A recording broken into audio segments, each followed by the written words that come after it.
Hi guys, welcome back to my channel. I was looking through my phone back to Madrid memories and I found a bunch of these videos of when I was looking for apartments in Madrid. And these videos are before I started vlogging, so please don't judge the quality or the angle or anything like that.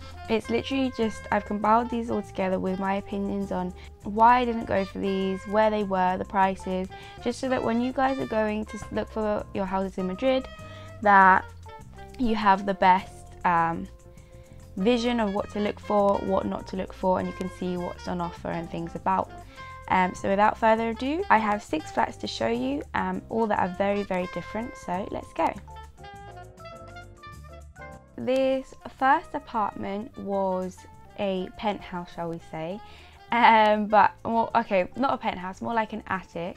So it was kind of a really weird flat,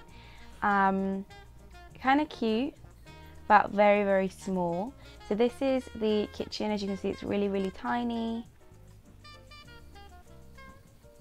There's Jen, my old housemate, sad times.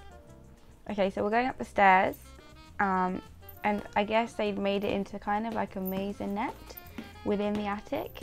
And this is 1 bedroom, and oh, you can see the problem already. Why? Because of the roof is like in a triangular shape. The bed is on the floor, but at least had a skylight. But that was not sufficient. And then going straight into the other bedroom across the hall, it's the same problem. The bed is on the floor, which for me is not my style. I would rate this property a 4 out of 10. It was a no go. So this apartment was one of our favourites. It was located in Seoul. We used to walk past this flat all the time because it was near where we lived. Great location. It was a little bit on the small side, and one of the bedrooms didn't have a window, or it had like a window into the living room, which was a little bit strange. And but the other bedroom looked out onto the courtyard and had its own balcony, and it was amazing. The courtyard was just beautiful, bright. I wish that you could see more, and I took more, but there you go. This is the entire flat. It was quite small, kind of studio vibe-ish, but it was really, really sweet and we really liked it, and it had other windows out onto the courtyard. We absolutely fell in love, and the reason why we didn't go for this property was because they asked for, I think, 2 months deposit, and that was just out of our league. Overall, I would rate this a 9 out of 10, with the -1 being the fact that one of the bedrooms didn't have a window. So apartment number 3, this one was incredibly random, old-fashioned in comparison to the ones that we were seeing that we really liked. One of the bedrooms didn't have a bed, as you can see, so it was just kind of a waste of our time, honestly. I think the bed was coming in a few weeks, but we needed to move in within a few days, so it just wasn't going. But this is the point where we were searching and getting really desperate, and we had to just look at anything we possibly could. I would rate this a 3 out of 10 for a waste of time. Okay, the next flat, this was a high contender on our list as well, even though the landlord was a little bit snooty. This was located right by Retiro, Madrid's famous park. It was a basement flat, which was the negative because it was actually very dark. And the reason why it looks so bright in here is because the lady had all of the lamps and the lights on to make it seem really light. But if you turn them all off, it wasn't good. If you can look outside the window, you can see kind of how dark it is. We also did have a courtyard, but we didn't have access to it, which was again a waste of our time. But the good thing about this was that the bedrooms were equal sizes, big beds, big wardrobes, which wasn't very common. It also had a lot of storage space. As you can kind of see, the living room here is really cute, and the bathroom and the kitchen were a good size, even though the kitchen was kind of small,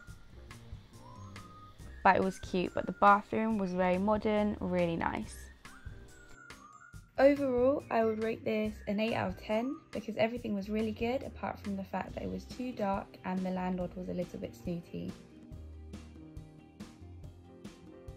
This again was just a really weird flat. Again, we were looking at this point really desperate, really weird colours, really weird decoration. Only 2 hobs, which was not good for us. especially because the rest of the flat was so outdated and ugh. There's honestly not much to say, but this place was really outdated. Also, it was actually in kind of a weird area. It was just above Chambéry, which is kind of northish, but not too far north. That it just was not a contender. And the bedroom is really small. Look at this. I would rate this flat a solid 2 out of 10. Okay, apartment number 6. This was my absolute favourite and my second choice to where we were living. Again, however, it was in the basement, which meant that it was dark, but it was very, very modern. This is the living room here, absolutely nice. We did have a courtyard that we had access to. At least we had access in comparison to others which didn't give us access. But again, this was in the basement, so it was kind of dark when we turned the lights off. But look at this bathroom. It was, I'm in love looking at it again. I would have loved to shower in, it looks like an IKEA shower, you know? Honestly, actually this whole flat looked like they was just came out of IKEA. Wow, honestly amazing. And you can see it has a lot of storage space within the bathroom. The kitchen was also really nice, but very small, but they didn't provide any kitchen things, so it would have been even more expensive for us, because the reason why we didn't get this is that the agency fee, which was kind of hidden, stabbed us in the back basically, so we couldn't get it, and then we would have had to pay for kitchen appliances on top. It was just too much.